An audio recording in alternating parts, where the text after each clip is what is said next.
Steven Levitt एक university of Chicago economist हैं और स्टीफन डबनर एक जर्नलिस्ट हैं। यह किताब 2005 में पब्लिश हुई और ये दुनिया की मोस्ट सरप्राइजिंग और most entertaining non fiction books में से एक है। यह किताब इकोनॉमिक्स को कम्प्लीटली री इन्वेंट करती है। ट्रेडिशनल इकोनॉमिक्स बोरिंग लगती है, नंबर्स, ग्राफ्स, जीडीपी। लेकिन लेविट और डबनर प्रूव करते हैं कि इकोनॉमिक्स एक्चुअली एक सुपर पावर है। ये टूल है जो दुनिया की किसी भी हिडन पैटर्न को रिवील कर सकता है।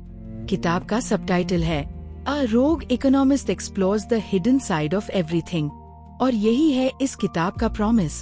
हर चीज में एक हिडन साइड है, एक अनएक्सपेक्टेड ट्रूथ है, और इकोनॉमिक्स वो लेंस है जो उसे रिवील करती है। पहला सबक है इंसेंटिव्स रूल एवरीथिंग। लेविट का सेंट्रल आर्ग्यूमेंट है कि इंसेंटिव्स ह्यूमन बिहेवियर को ड्राइव करती हैं हर सिचुएशन में, लेकिन इंसेंटिव्स हमेशा वैसी नहीं होती जैसी आप एक्सपेक्ट करते हो। उनका एक फेमस एग्जाम्पल है शिकागो स्कूल टीचर्स जो स्टैंडर्डाइज्ड टेस्ट्स में अपने स्टूडेंट्स की बिहाफ पर चीट करते थे। क्यों? क्योंकि उनके जॉब्स और बोनसेस टेस्ट स्कोर्स पर डिपेंड करते थे। यह मॉरल टीचर्स वर्ंट, यह इंसेंटिवेज्ड बिहेवियर था। जब आप किसी सिचुएशन को अंडरस्टैंड करना चाहते हो, पहले यह देखो कि इंसेंटिव्स कहाँ हैं। जो इंसेंटिवेज्ड है वो होगा। दूसरा सबक है इंफॉर्मेशन एसिमेट्री। जो जानता है वो जीतता है। लेविट और डबनर इंफॉर्मेशन एसिमेट्री का कॉन्सेप्ट एक्सप्लेन करते हैं। एक सिचुएशन जहां एक पार्टी को दूसरी से ज्यादा इंफॉर्मेशन होती है और यह इंफॉर्मेशन एडवांटेज टिपिकली यूज होती है एक्सप्लोटेशन के लिए। एक एग्जाम्पल, रियल एस्टेट एजेंट्स। आप अस्यूम करते हो कि आपका रियल एस्टेट एजेंट आपके बेस्ट इंटरेस्ट में काम कर रहा है, लेकिन डेटा शो करता है कि जब एजेंट्स अपने खुद के घर बेचते हैं तो वो उन्हें 10 दिन लॉन्गर मार्केट में रखते हैं और 3% ज्यादा प्राइस पाते हैं, क्योंकि उनका कमीशन मार्जिनल प्रॉफिट से ज्यादा नहीं बढ़ता, लेकिन आपका बेनिफिट ड्रामेटिकली बढ़ता है। नॉलेज इज पावर, और जो ज्यादा जानता है वो ऑफन दूसरे को एक्सप्लॉइट करता है। तीसरा सबक है कन्वेंशनल विजडम अक्सर रॉन्ग होती है। लेविट और डबनर की सबसे एंटरटेनिंग हैबिट है कन्वेंशनल विजडम को चैलेंज करना। एक एग्जाम्पल, सूमो रेसलर्स।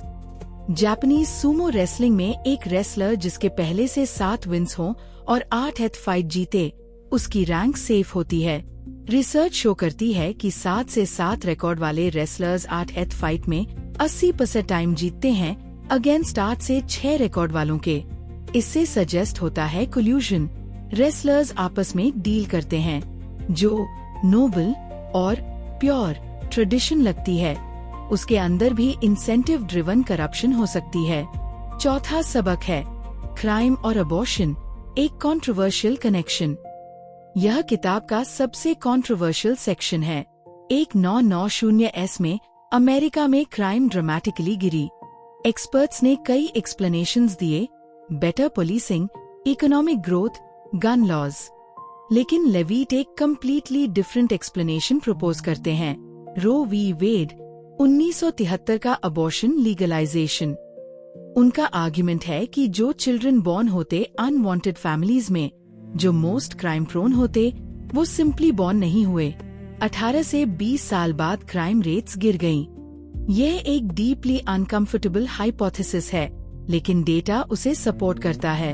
यह प्रूव नहीं करता कि अबॉर्शन राइट या रॉन्ग है, यह प्रूव करता है कि डिसीजंस के लॉन्ग टर्म अनएक्सपेक्टेड कॉन्सिक्वेंसेस होते हैं। पांचवा सबक है नेम्स और लाइफ आउटकम्स, क्या कनेक्शन है?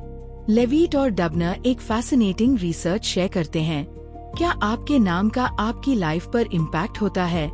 रिसर्च शो करती है हाँ, लेकिन रिवर्स डायरेक्शन में जितना आप एक्सपेक्ट करते हो। डिस्टिंक्टली ब्लैक साउंडिंग नेम्स वाले पीपल को जॉब इंटरव्यूज में लेस कॉलबैक्स आते हैं, लेकिन लॉन्ग टर्म में सोशियो इकोनॉमिक स्टेटस का इम्पैक्ट नाम से ज्यादा होता है।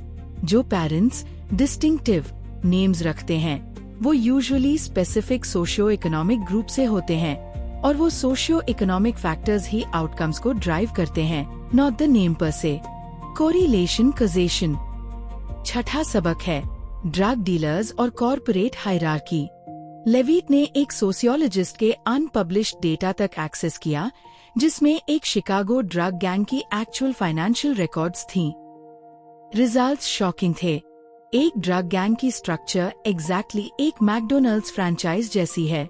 टॉप गैंग लीडर बहुत पैसा बनाता है, मिडिल मैनेजमेंट ठीक ठाक, लेकिन स्ट्रीट लेवल ड्रग डीलर्स जो एक्चुअल रिस्क लेते हैं वो मिनिमम वेज से कम कमाते हैं। तो ड्रग डीलर्स अपनी माँ के साथ क्यों रहते हैं?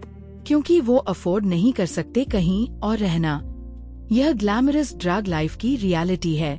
7वां सबक है डेटा से हिडन ट्रूथ्स। इस पूरी किताब का ओवरआर्चिंग लेसन है, डेटा ऑनेस्टली एनालाइज करने से आप ऐसी ट्रूथ्स डिस्कवर कर सकते हो जो कन्वेंशनल विजडम कम्प्लीटली मिस करती है। लेकिन इसके लिए आपको प्रीकंसीव्ड नोशंस को साइड में रखना होगा। आपको अनकंफर्टेबल कंक्लूजन्स एक्सेप्ट करने की विलिंगनेस चाहिए, और आपको यह समझना होगा कोरिलेशन कजेशन नहीं है। जो चीजें साथ साथ हैपन करती हैं, वो नेसेसरीली एक दूसरे को कॉज नहीं करती। इस किताब का सार यही है, दुनिया में एक हिडन साइड है। इंसेंटिव्स हर बिहेवियर को ड्राइव करती हैं। इंफॉर्मेशन एसिमेट्री एक्सप्लॉयटेशन क्रिएट करती है। कन्वेंशनल विजडम अक्सर रॉन्ग होती है। डेटा ऑनेस्टली एनालाइज्ड सरप्राइजिंग और अनकंफर्टेबल ट्रूथ्स रिवील करती है। फ्रीकोनॉमिक्स आपको यह नहीं बताती कि दुनिया अच्छी है या बुरी, यह आपको दिखाती है कि दुनिया एक्चुअली कैसी है।